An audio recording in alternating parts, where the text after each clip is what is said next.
usually do this on Friday, couldn't do it last Friday, doing it now. Making up for it. Yeah, where's your coronavirus mask? I thought you had one.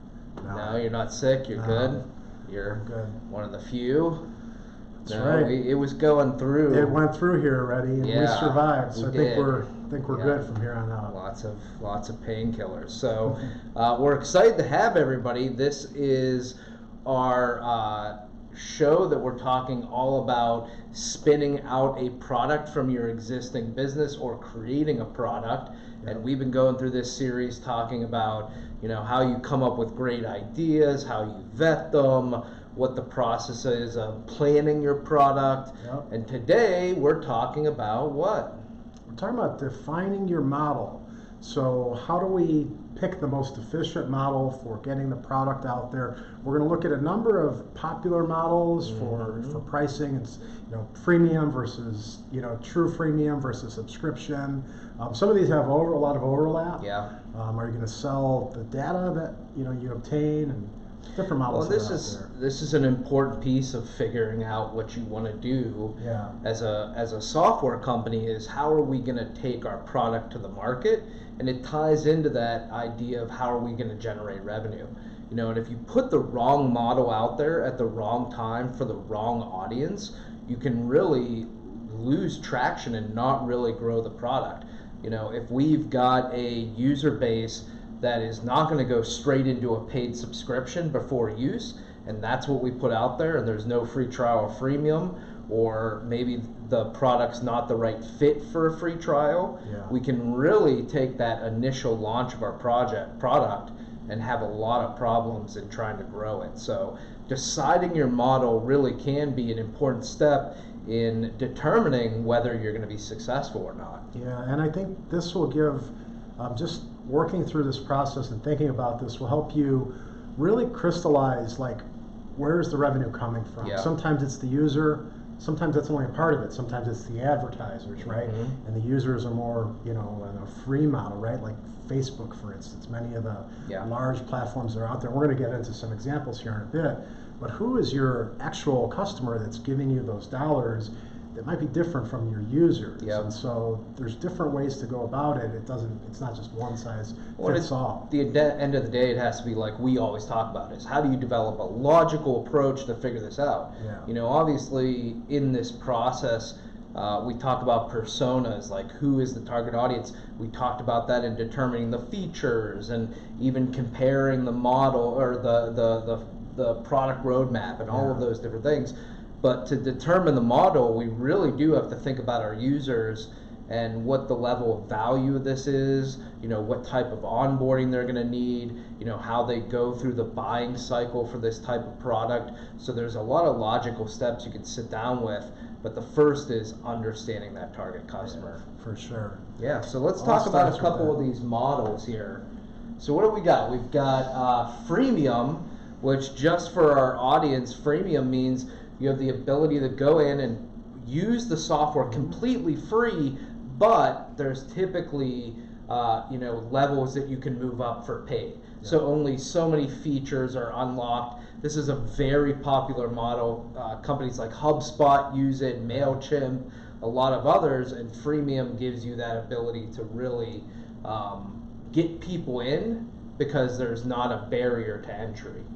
And then we've got subscription, which is typically your monthly, your month to month, sometimes annual, year to year, but it's recurring revenue. Yeah. So you're locking someone in, and it's flexible yet at the same time fairly predictable. We have our other show that talks about retention. Yeah. That would be something you got to consider. And freemium and subscription can really go tightly wound and overlap. Freemium's often an option between free trial. So freemium and free trial moving into subscription is what you see a lot of times.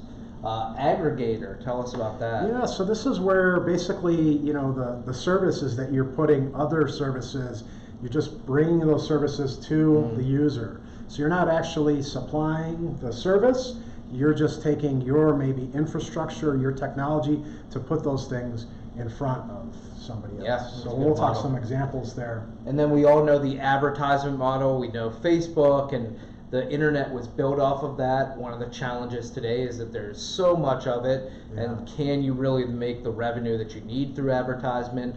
I've seen a downward trend in people using that as their revenue model, or some sort of mix of both. So that's an interesting one. And then the last one I love, and we're talking about this with an existing software client that we have now, which is data licensing. So that sounds a little bit complex when you hear that phrase. Right. But really, it's just you're gaining information about your users. This doesn't mean selling private info. This is just, if you're working in a certain vertical, by gaining users, you're understanding who those people are, what are some of the things that they're doing and they're interested in. And those trends, basically you're selling trends and kind of report information perhaps into that industry. So just as an example of what you can do with and data. I mean, we look at today, one of the most valuable things that you can have is the data. And so how can you leverage that as an additional revenue stream? And I've seen that where it's trends, but also, where people give access to different users or whatever it might be to other companies through it. And although that's a privacy issue at times, I mean, that does happen, and it just depends the business model that you have. So there's a lot of different ways that, one, you can earn revenue, but also deciding which one is best for you, and again, for your users and your type of software. There's going to be a huge difference between a large B2B software that might be subscription based and it's annual, it's $100,000 a year, it needs a free trial, there's really not a freemium version for something like this, versus an online app that you use on your phone and it's freemium and it's a game, let's say, that then you can do an upgrade to another level for $5 a month or whatever it might be. So just your users and all that determines your model in a much different way. And then the other thing to not forget is that sometimes you can have multiple. Just going to say that. Mix them up a little bit. We've got that client that we're talking about that's a subscription model, but looking at the data licensing as an additional revenue stream to create value for what they're doing. And ironically, I can think through a lot of clients that we talk to, data licensing is an option for many of them, and you just have to figure out what that clean data is that you can sell and not hurt your privacy policy or whatever. That's such a top of mind thing now because it's in the news and there's big companies being sued for that kind of stuff. So it could be touchy, but you still can deliver a ton of value to companies that would buy that information. And again, careful in how you do it. But like you said, trend data is a big one. That's the one we're looking at, is where we're really looking at industry trends for what people are spending and other things. And that is not personal data at all, but it's valuable to someone to understand what's going on in the industry. For sure. So let's dive into a couple of these. You mentioned the freemium model. Yeah, this is a super popular one, right? It is, and it's slightly different than free trial, but not. The freemium model is an actual model where you can upgrade. Free trial is really the alternative when you're not going to do freemium and you have a subscription product, is typically how it works. But we see freemium everywhere. You've got a couple here, MailChimp, we mentioned HubSpot. I think for early on products that are going out to market, they don't have a big list of clients. They're something that you want to sell en masse, that a freemium model is smart because it lowers that barrier to entry and the friction that it takes to bring in a user base. And especially if you need a user base for the product to be valuable. It's a little bit different potentially with a game, because if an individual can play that game and get value out of it and they don't need the community, you can only sell 10 and no one's going to be the wiser. But we've got some apps where it really needs a community. It needs 10,000 people to be part of it for it to be successful, because you're connecting with other people. And in that scenario, a freemium makes a ton of sense, because you really need to get volume for people to get value out of the software. And you can then maintain that community, and you can learn a lot about what users find valuable as you build out features through your roadmap, as you maybe offer up different packages. Your ongoing marketing, now you don't have to just worry about just the paying paying audience, you have a much broader audience that as you introduce new things, maybe there's a segment of the free user base that says, oh wow, I'll sign up now that they have that. MailChimp's a good example. I mean, a couple of years ago they offered up, I think they started doing like automation was part of the free version. And then, based on their limits and whatnot, it just made more sense to go and for people to purchase. They used to say, if it's just for straight basic email, I'm just going to use it for free. But they added more value in the free version, and then made people even see the benefit and why they would go and pay for it. Yeah, this can help you build that volume, and then, like you said, even come out with new offerings later that then you've got the volume. I think the biggest, from a logical perspective, that you do is that value curve. Are you providing value as an individual, or is it required by the community? And the closer that you get that you can't deliver value without the community and the data, then you really need to look at freemium. And HubSpot, the other is, HubSpot wouldn't have to do that because they are a product that can deliver a lot of value without the community, but the freemium offers a way for them to just get a lot of people into the model, and then they can upsell from there. So it's not that even if the individual value curve is high, and one person could get a ton of value, that doesn't mean you turn away the freemium model. It just means that you have more options than just having to go with it. Sure, and go back to HubSpot real quick. I think theirs is interesting because they've built out a tech stack over the years. They went from like an application to multiple to basically being a platform. I think I saw an email just recently about that, and they were talking about those steps. And so as they've had these free users, they've had this audience of people who, hey, if you need those pieces of your marketing tech stack, well, hey, we're already on HubSpot. Why don't we just use that? So people are going to at least look at their offering. It's very powerful to build that community. Totally. So that's the freemium model. Then we talk about subscription, and this is pretty straightforward. And like we said, a lot of times freemium turns into subscription because you're upgrading to it. But the other is, if you don't do freemium, you would typically do free trial. Netflix is a great example. They're subscription based, but they do a free trial. I've had it so long I forgot that they had a free trial, but if you go to their main page, they offer that you can get this for a certain period of time, and most of the streaming services do offer that. And so it's just a different approach to say, we want to show you the amount of value that we have, but then we're going to lock you out and you have to pay for it, versus the freemium that says, we're going to give you a hint and we're going to let you use it as long as you want, and then you can move into it. So definitely some different approaches. And there's some ways to, with the subscription model, it's always how do we retain our users.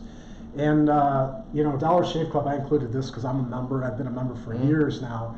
When I first signed up for it, it was just a convenience thing.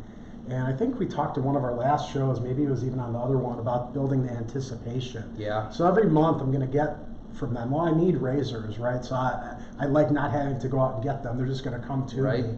And then they also put in little, reading material, and it's kind of, it's got a little wit and humor to it, and I kind of look forward to that. So not only I don't mind when I hit those charges hit me every month because it's very minimal, but it's almost something that builds anticipation, and using a powerful brand and their messaging, it keeps me kind of tuned into them, and I'm talking about them now, right? So they must be doing a pretty good job. But there's other ones out there, different services that are delivered, and retention is important. So thinking about how you can engage people and get people to see the value every month of what's coming.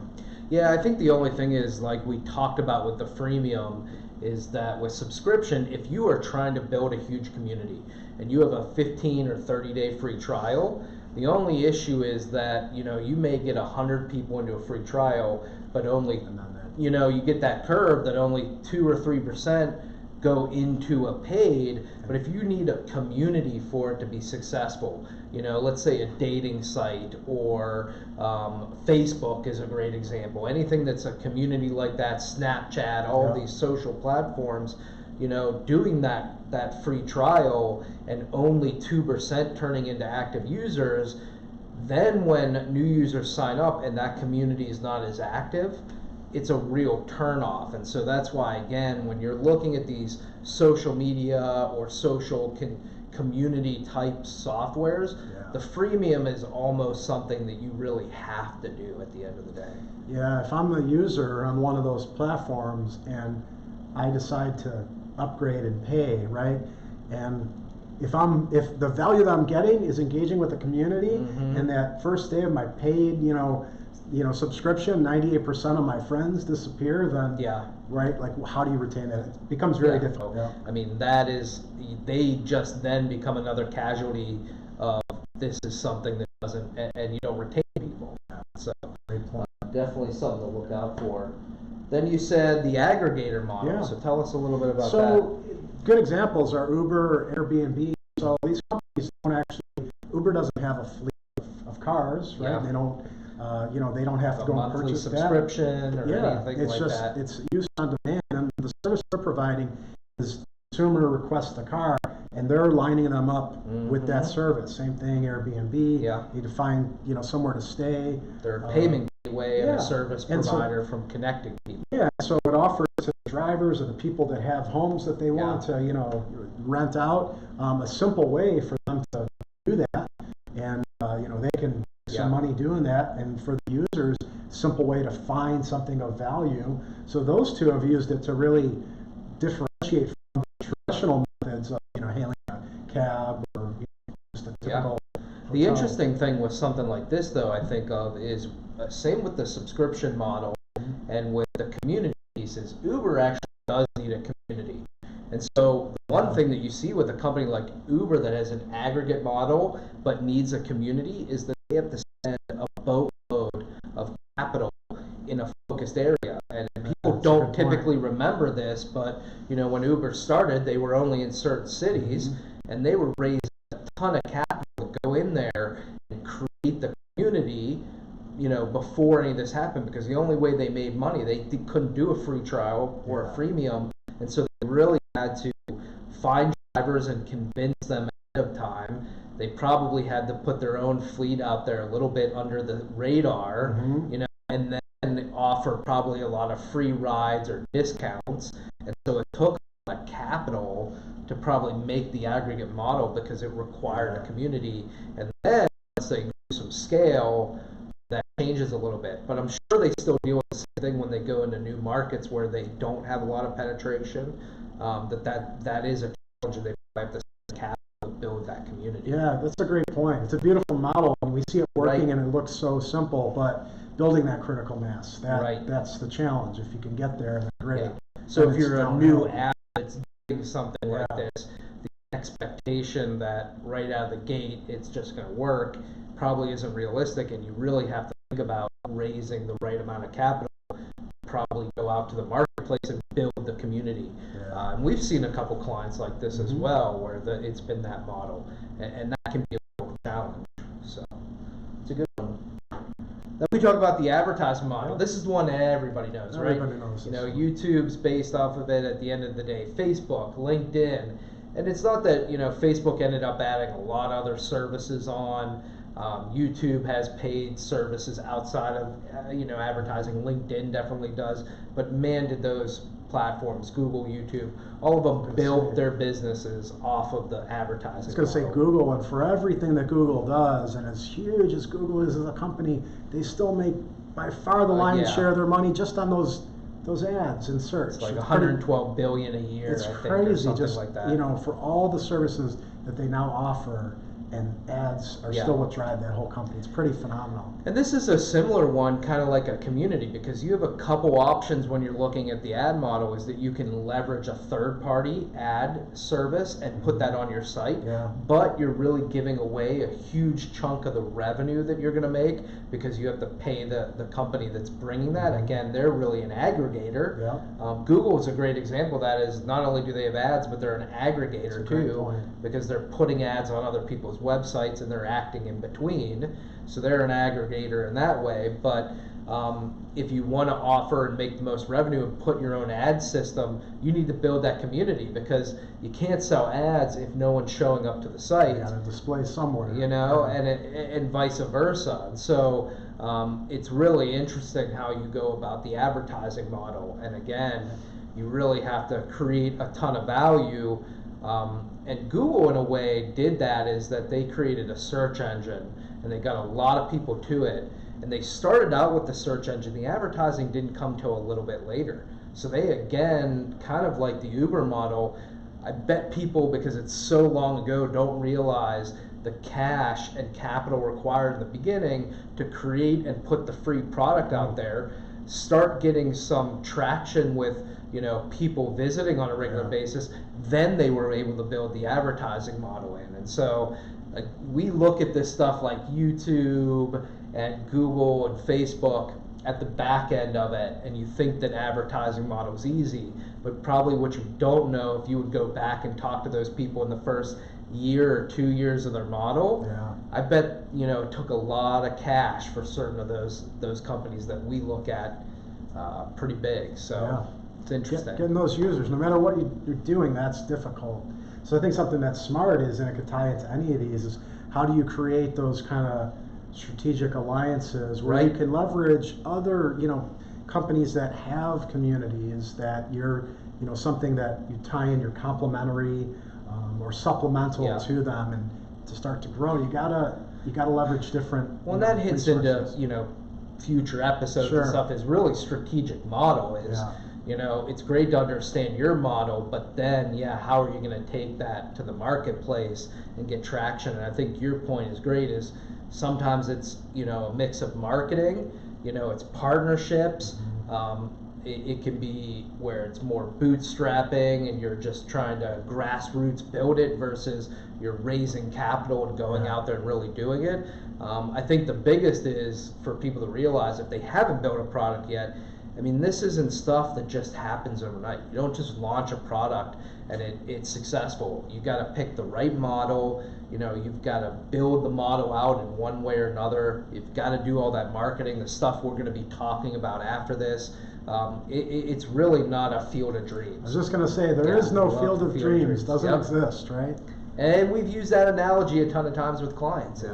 I mean, that's just the reality. And that's why even when we do product development, a lot of times we'll say, from a budget standpoint, whatever it takes to build the thing in the first 6 months, double that and add that for what it's going to take to try and get some traction with marketing and user growth and that type of stuff. But if your expectation is, oh, I'm going to build my product for X, and then I don't have a plan for how am I going to put the model out there and how am I going to make it work, that's just a recipe for disaster. For sure.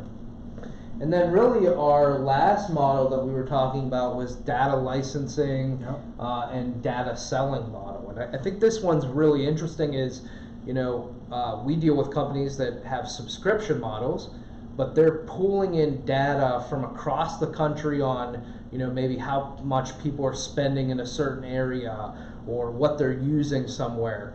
And this is an opportunity to take that and really create a new revenue model. And there's a lot of different examples of that, and I don't want to share our exact client examples, but you may be capturing information.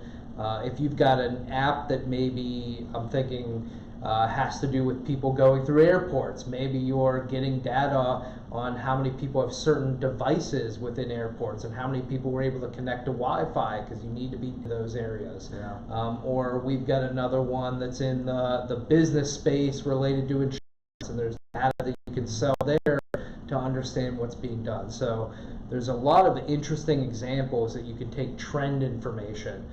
Again, it's not about individual users and what they're doing, it's just what's happening within the app and taking that and putting that out to the marketplace to people that are interested. It's that point of, if you can build that community, there's a ton of value there 100%. That other companies can take advantage of, and probably likely pay you for access just to some of those trends and some of those, you know, understanding that marketplace. So even think of, you know, just to use ones that aren't, you know, our own clients, but Stripe that's taking payment information.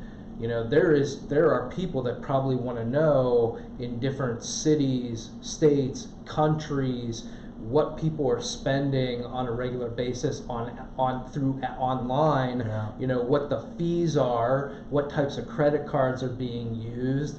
You know, how many people are doing subscriptions on a regular basis. There's tons of data that they can mine that has value to someone, and I'm sure that they're doing it. I mean, most companies that are of any legitimate size are using that. I'm sure LinkedIn on the back end is selling a ton of data about what's going on. So we see that model all the time, and I think smaller businesses shouldn't be afraid to think of, how they could potentially use their data as a revenue piece.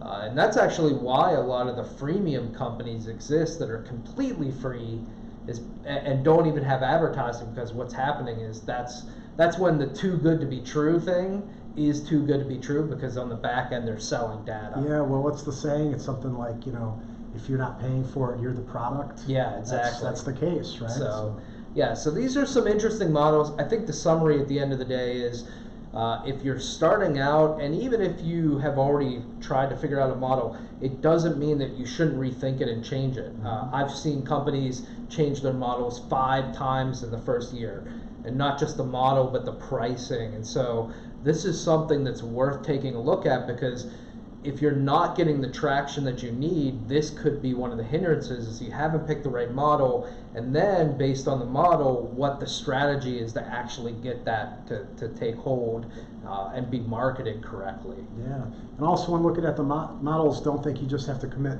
to one. A lot of times you can do multiple, kind of tie them together, freemium into a subscription, and so on and so forth.